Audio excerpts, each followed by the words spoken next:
Hi everyone! My name is Godsdelightagu, fondly called Buki, and you're welcome to the first ever edition of the Owning It podcast. I'm so excited about this. It's been a dream of mine to have this podcast for the last 3 years, and I'm finally doing it. I'm so proud. So this podcast is designed as a place where I have conversations with women, successful women, everyday women, explore how they navigate life through the highs and lows, how they navigate their everyday life, the challenges, their career, marriage, motherhood, just name it. African women, how we are able to do the things that we do. And on this special edition, I thought it's best I actually started the Owning It podcast by sitting with myself and just spilling the tea about how I dropped out of pharmacy school. Okay, I know that is not exactly a great way to start it, but if I'm going to be inviting other people to own their stories, I think it's wise I own my own story as well. So everybody, you're welcome to this special edition. Sit tight, grab your coffee, grab your tea, and let's get right into this episode. Hi, I'm God's Delight Agu, and this is the Owning It podcast. Being a woman is hard enough, but being a woman in Africa, even harder. You're expected to be a good daughter, a good wife, a good mother, and still slay in your career. There are expectations from everywhere: family, friends, culture, society, religion, the list goes on. And every day we face challenges: physical, emotional, financial, and even professional. Sometimes you stop and wonder, is all of this even worth it? Owning It is a podcast where African women tell unfiltered stories of resilience, healing, and truth in their own words. We're here to help women own their stories, the good, the bad, and the ugly. As a storyteller and lover of stories myself, I'll be inviting some of my female friends and women I deeply admire. Together, we'll laugh, cry, unlearn, and grow as they share the battles they fought, the boldness it took to become who they are. If you've ever felt unseen, unheard, or unworthy, this space is for you.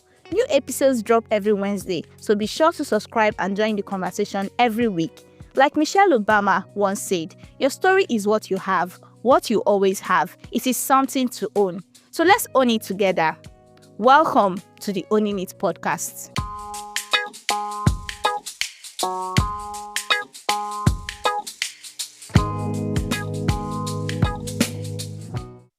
So in order to kickstart this story, I think it's very good I get to the very beginning. We should start from the beginning, right? Okay, so what was childhood like for me? So I was born on the 22nd of November 1999. So if you do the maths, I know you can calculate how old I am, but it doesn't matter.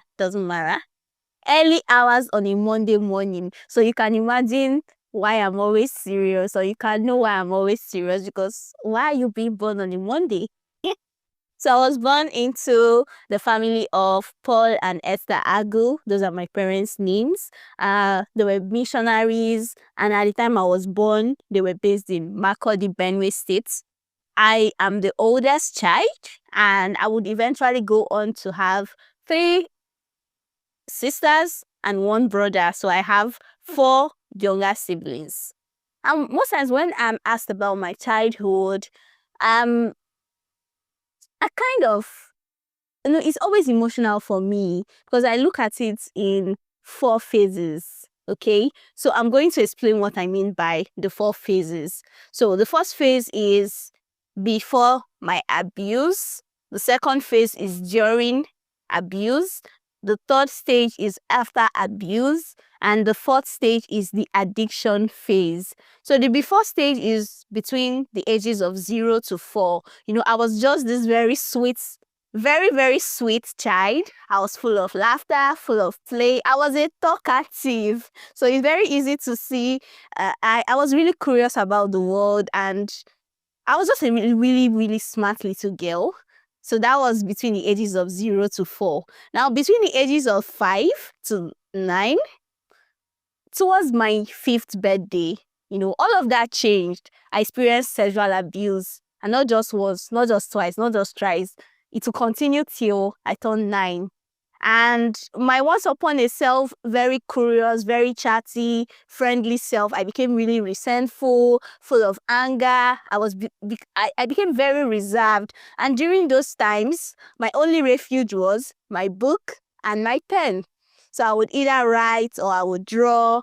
Books and pen, they gave me hope. They made me really happy because on them, I could actually create the kind of world I want to live in, the kind of world that I wasn't living in.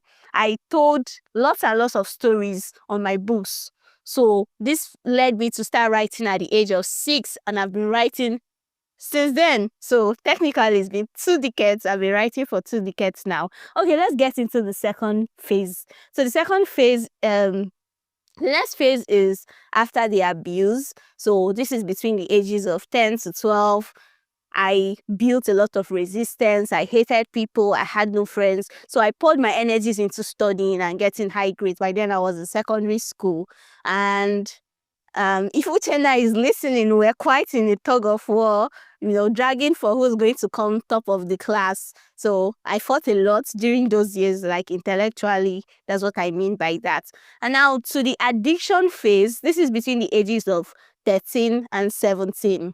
So at age 13, I read a book that would change my entire life. And that book is called Every Woman by Derek Lewin Jones. So if anyone has read that book, just comment down, tell me what that book did to you, or will I say what age you discovered that book. So this book was written by an American gynecologist, and genuinely, it was not meant to be read by a 13-year-old, but I would read that book over and over and over and over again. I was just thrilled by how much information that was inside of that book. And that book would go on to become like my personal Bible. In the book had lots of illustrations, sex positions, and, just random things like that. It just explained the entire life of a woman, just like the name, Every Woman, from when she's born to the premenstrual stage to menstrual stage, down to menopausal stages, even postmenopausal stages.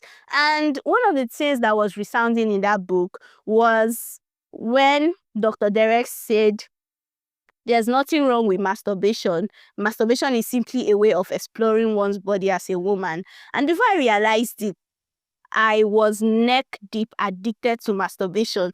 And this would go on from age 14 until like the next 2 years. It was crazy, but it is what it is. Okay. So now let's go over to another stage, which I would call the self-awareness stage. And this was when I turned 17. So much about me changed. Firstly, I had just come out of secondary school and I was waiting to gain admission into university. Secondly, I started a monthly talk show. So as you would see from this conversation we're having today, I love talking. I've always loved talking. So it was only natural for me to create a space where teenagers can come together and discuss about issues that are surrounding us. Like I've mentioned in the course of this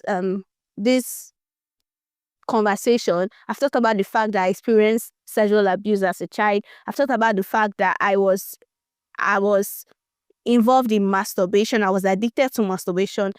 Apart from me, there were a lot of teenagers like me who were also dealing with similar things and were looking for spaces or people to talk to. And I wanted to create that space where these young people could come together and have these conversations without any fear of judgment. And this was called the Ideal Teens Forum, TEET4 for short. And my reason for starting TEET4 was just very simple. Just a place for us to have conversations. And without any fear of judgment, without any fear of religious condemnation and stuff like that. Basically, to create a platform where we could have conversations that we could not have with our parents, conversations we couldn't have at home, conversations we couldn't have in the school, conversations we couldn't have in the church. I wanted to create that platform and I created it. And for the next 2 years, I was so committed to this vision of mine. Then I would also love to talk a bit about the fact that I was passionate about journalism. So from childhood, myself and my younger siblings, we were exposed to watching television, especially NTA. I don't know about other kids, but my dad insisted that he was not going to recharge. When antenna became a thing in the early 2000s, my dad said no. I'm not recharging any decoder for you people. You push you. The only thing we're exposed to was NTA and AIT. That was when we were in Kaduna. But the moment we came back to the East, it was NTA every single day.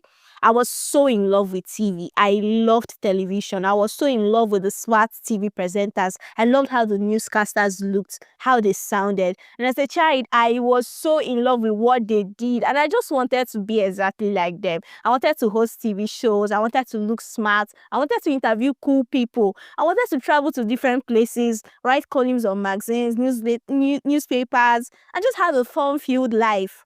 And fortunately for me, I already had the prerequisite skills. I was a writer and a good communicator, so why not? I could be a journalist. So my goal was to become a bilingual journalist, and I wanted to switch in between English and French during my presentations. Period. Okay, so my goal, like I said, I wanted to be a bilingual journalist, but this passion of mine started to dwindle when I got into senior secondary school. I was presented with the decision to choose between the science and the arts class. And this was a very difficult decision for me to make because I kind of love both. I loved both. I mean, I loved calculations, I loved maths, I loved physics, I loved chemistry, I loved literature, I loved storytelling. So it was really difficult to decide which of the classes I was going to. But I went for sciences anyway. I went for sciences. And that would start something really, really interesting. Because, I mean, the pathway to becoming a bilingual journalist is to be an art student. So, what was this bilingual journalist doing in the science class? So, knowing that all through my childhood, I've been drawn to storytelling, I've been drawn to writing, I've been drawn to talking, and I just wanted to be a journalist. When I got into the science class, I was quite confused. I didn't know, I didn't know what I was going to study, and I needed to write JAMB. I needed to write WAEC. I was not sure what I was going to be doing as a science student.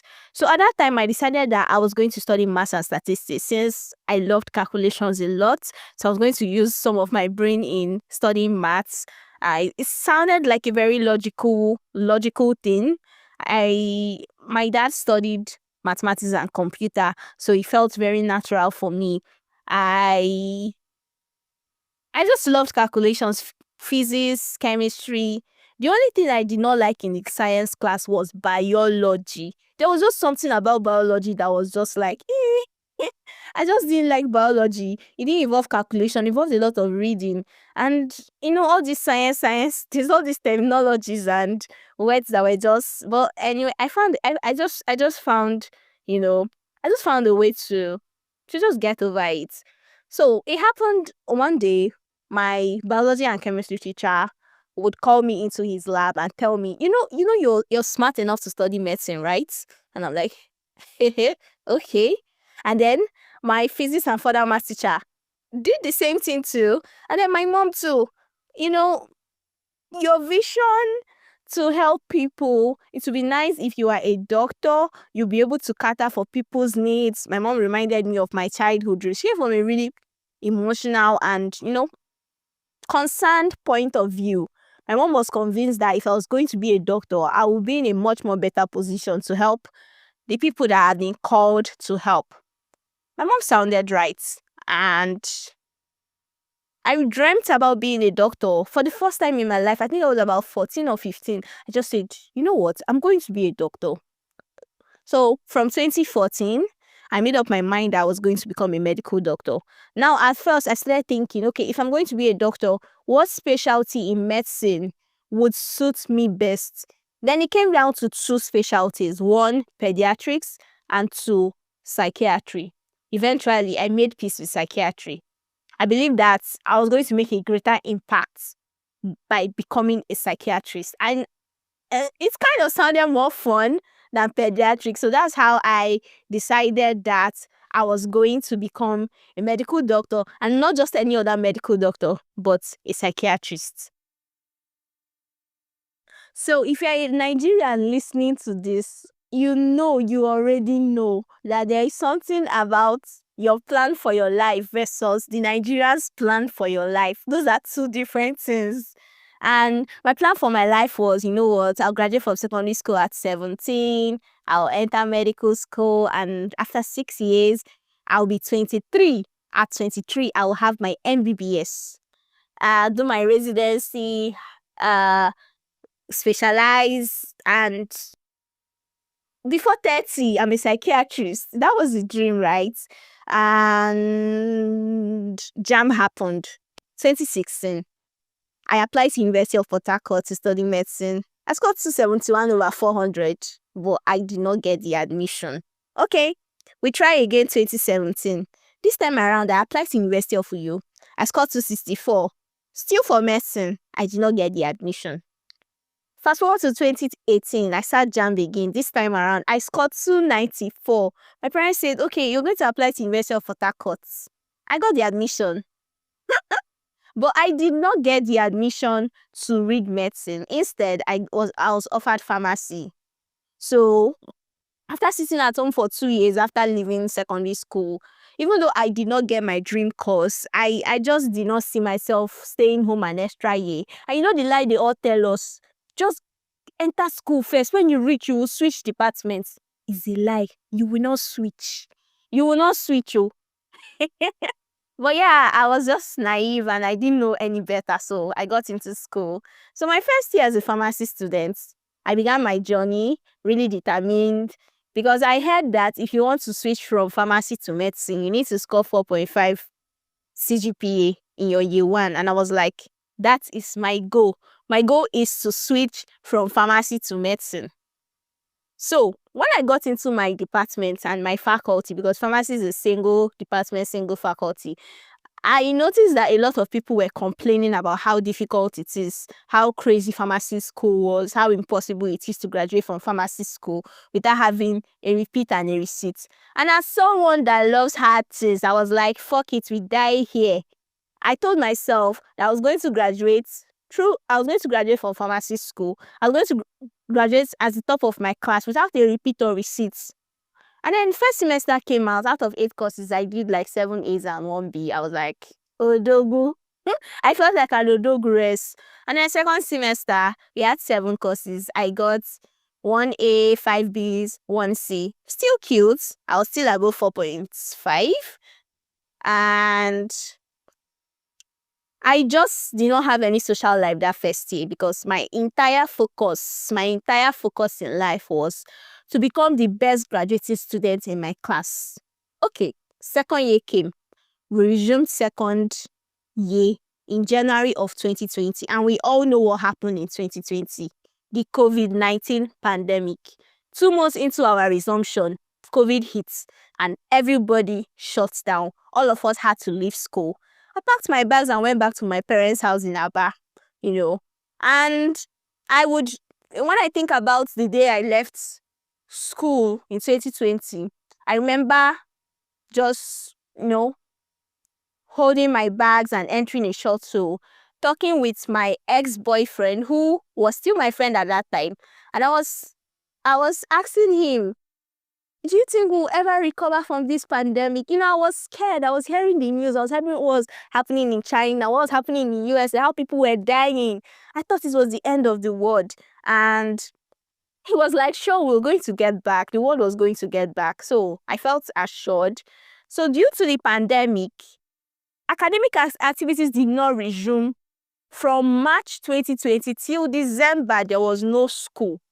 So by February 2021, almost a year after, we resumed academic activities. We're still in year 2, remember? So before the world shut down in 2020, we were just 3 weeks to our first semester exams. So after the school resumed in 2021, there was no refresher classes, there was nothing. We just jumped right into exams. And as expected, after I've been at home for like a year, doing random things, doing different things, I failed woefully compared to to some it might be a good result, but in comparison to what my results normally looked like, I got 3 B's, 1 C, and 2 D's in my 6 pharmacy courses for that semester. And the 2Ds were automatic receipts. I tried my best not to let the grades, affect my mood. I went back to school because second semester was starting immediately. So I did my best in second semester and I got 4 A's, 3B's, 1C. Excellent results. But then I had 2 receipts, remember, from first semester. And I took my receipts, I passed one course and I failed another course. And failing that course automatically meant that I was going to repeat a year in pharmacy school. So I knew that, okay, the first time I wrote this course, I actually failed it. But the second time around, in the same course, I had gotten an A in the second semester course. So how come I'm still failing first semester course? I had a strong belief that I did not fail this course. And I felt more assured because this lecturer was the kind of person that would always talk about how he failed people out of the department. He had this personality that people were just so scared of. So I told myself I was going to request a remark for my paper, and that did not go well. I saw justice, the dean of faculty, deputy vice chancellor, both academic and admin, quality assurance, quality control. I demanded a remark of my paper, but my request was not granted. So that's how I had to spend a year. I just decided I was going to take a temporary withdrawal at first, yeah. So you could, when you're a student, you can actually, a university student, you can take a 1 year temporary withdrawal, and you have to give a reason or a condition why you are withdrawing for a year. Then by the next year, you join your colleagues in the class that you were supposed to be in. So that's what I took. I took a 1 year break. So I would like us to pause and rewind back to 2020, the COVID-19 pandemic, the year of the corona, like some will fondly call it. So as much as 2020 was one hell of a year, it was a transformational point in my life. It was one of the best years of my life, and I will explain why. 2020 was 1 year that a lot of people became millionaires, especially those that maximize the online space. So out of 9 months that I spent out of school in 2020, I spent 6 months in Lagos with my cousin and her family. So my cousin was working as a banker. She barely had time for anything, just her banking and side hustles. And for the very first time in my life, I was living in a duplex and I had unlimited internet supply. I was living in a house full of computers, a house with regular electricity. It was just different. And my cousins, my younger cousins, my cousins' children, my second cousins, they always watched YouTube and played video games and did their schoolwork on their computer. So me, I tried to improve my life as well, not just sitting there and doing nothing. So I joined this 6 weeks virtual boot camp hosted by Street Project Foundation. Shout out to Street Project Foundation. They changed my life for real. And this organization, this virtual boot camp was called Creative Youth Boot Camp. And it was the single best thing that happened to me in 2020. So apart from all the lessons that the faculty taught us, all the activities they made us do, I discovered something about myself. I discovered that I loved marketing and branding. So thanks to Mrs. Rita Ezinwa Okoro, Mr. Emmanuel, Mr. Obina, who taught us digital marketing. Mrs. Rita taught us digital marketing. Mr. Emmanuel taught branding of an artist, and Mr. Obina taught the business of entertainment. So I just loved everything about CYBC, but one very remarkable thing about it was the mantra that they shoved down. They made sure they ingrained it deep inside of us. And that mantra is, you can make a sustainable living doing what you love.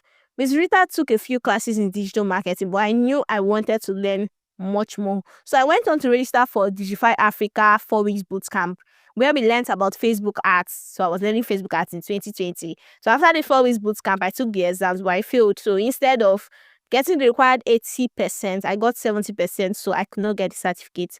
But these 2 trainings in 2020 solidified my love for digital marketing, social media, and the world of business as a whole. So back to my pharmacy school gist, right? I decided to take a break, a 1-year break, like I mentioned earlier. And when I realized that I I there was nothing that could be done, really nothing could be done to improve my faith. So I decided to reignite, because in 2020 I learned about all of these things and I gone back to school in 2021. So I decided to ignite the love for digital marketing and branding. I went on to take tons and tons of courses in this field. Thanks to Coursera and other learning platforms. Shout out to them for their free courses. I got lots of certificates and I found my sweet spot, which was social media marketing. So I got a few remote jobs with local and foreign businesses, and I improved my skills, to be honest. And to make things even sweeter, I made some money. No, scrap that. I made a lot of money. But by the time I checked my inflow in December 2022, I'd made over 1 million naira from digital marketing and social media. And from the money I made, I was able to take care of myself. I paid my rent and basically just loved my life. So instead of cuddling up and feeling all unfortunate about the fact that, oh, I had been asked to repeat second year, I just embraced digital marketing. And yes, I was making a sustainable living doing what I love. So my plans for the future, I would honestly say taking a break or dropping out, because it's been 4 years now. My colleagues have graduated. My colleagues have been inducted. They are now pharmacists, and no, I'm not a pharmacist. I would say taking a break from pharmacy school was just one of the best decisions I made. It opened me up to a world of possibilities.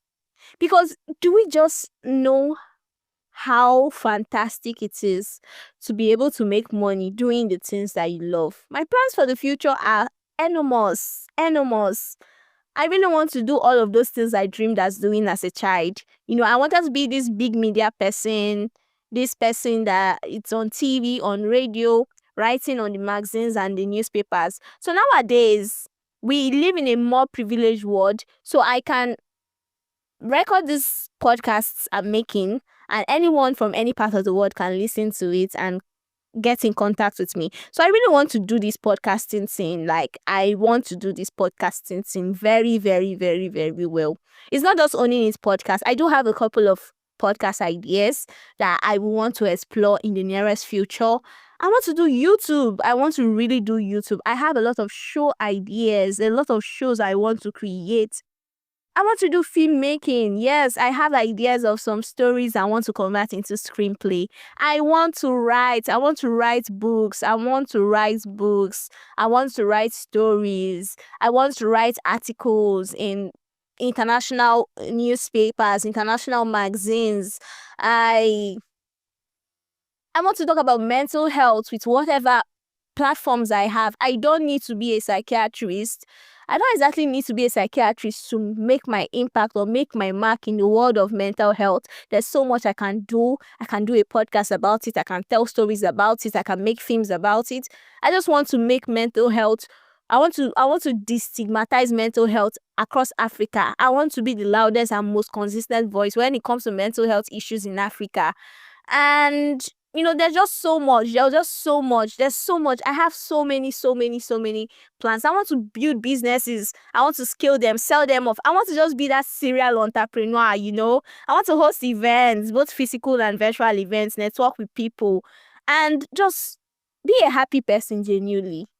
Be a happy person and make my mark on the world. So that's my plans for the future. There are so much, but I really know that they are achievable. Very, very achievable. So, do I have any regrets since dropping out of pharmacy school 4 years ago? No, I would say no. I really don't have any regrets. Instead, some of the things I regret about is that maybe I shouldn't have written JAB 3 times. Just imagine I had become a creator since 2016. I mean, by now that would be like almost 10 years of doing what I love. But I spent all those years trying to write jam to get into uni. And yeah, maybe I shouldn't have done that. I think something else I shouldn't have done was I shouldn't have gone back to my parents' house in 2020, because most of my friends who stayed back in Port Harcourt when the COVID hit, they are super successful. They were able to cash into the COVID-19 boom, and they are really, really, really successful at what they do right now. So maybe I should have stayed back. I think maybe it would have improved my opportunities as a digital entrepreneur today. I never know. Maybe I would have started podcasting earlier, YouTube earlier. Who knows? But yeah, these are some of the things that I regret. I wouldn't say seriously regret, but yeah, some of the things that if I could go back in time, I would do them differently. So, what are some of the biggest lessons I have learned since I dropped out in 2021? It's actually been 4 years. So, the first thing I would say is there are so many ways to become successful in life. Yes, there are so many ways to become successful. Having a university degree is one, but there are other ways. Being a content creator is one of the ways. Following your passion is one of the ways. Learning a digital skill is one of the ways. Learning uh learning a vocation, a skill, is one of the ways. So there are so many, many, many, many, many ways to become successful in life. And this might be controversial, but I don't think everybody needs a university degree. Not everybody needs to go to uni. Find what you're passionate about and build on your skills. Don't waste your time trying to improve your weaknesses, by all the energy you're using to try and improve your weak. Someone else who is improving their strength has gone far ahead of you. Please don't waste your life. Don't waste your time. You know, this is the biggest lesson I've learned. There are so many ways to success. So don't trap yourself. Don't trap yourself into one mode of success. Don't trap yourself into one mode of success. Improve on your strengths, and don't waste your energy trying to improve on your weaknesses. This is like one of the biggest lessons I have learned. If you want to make money, please learn skills. Learn skills. We live in a skill-based economy. People will pay you.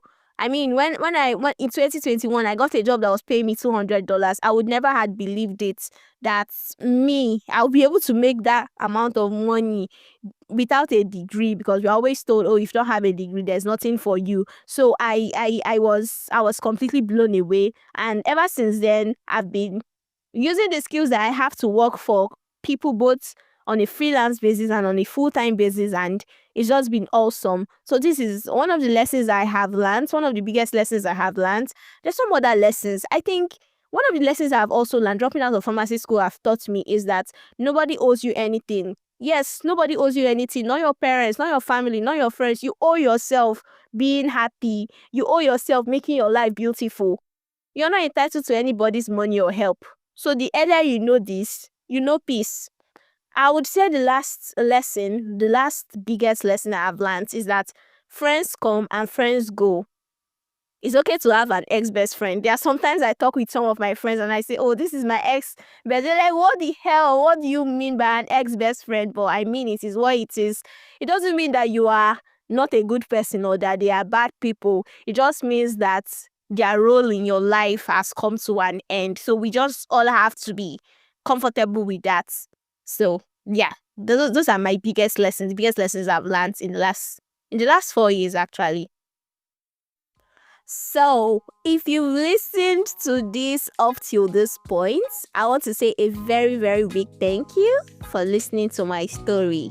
So, my name is Godsdelightagu, but people call me Buki, and this is my story, and I'm owning it.